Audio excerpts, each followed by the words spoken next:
بسم اللہ الرحمن الرحیم۔ اللہم صلی علی محمد وآل محمد۔ آج کا ہمارا سبق ہے مکتوب نمبر 40۔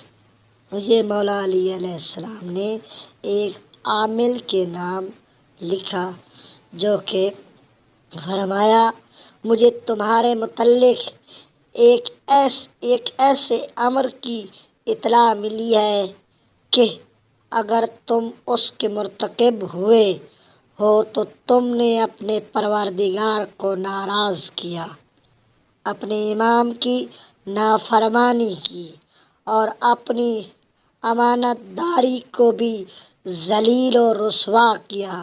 مجھے معلوم ہوا ہے کہ تم نے بیت المال کی زمین کو صفا چٹ میدان کر دیا ہے اور جو کچھ تمہارے پاؤں تلے تھا اس پر قبضہ جما لیا ہے، اور جو کچھ تمہارے ہاتھوں میں تھا اسے نوش جان کر لیا ہے۔ تم تو ذرا اپنا حساب مجھے بھیج دو، اور یقین رکھو کہ انسانوں کی حساب فہمی سے اللہ کا حساب کہیں زیادہ سخت ہوگا۔ والسلام۔ اللہم صلی علی محمد وآل محمد۔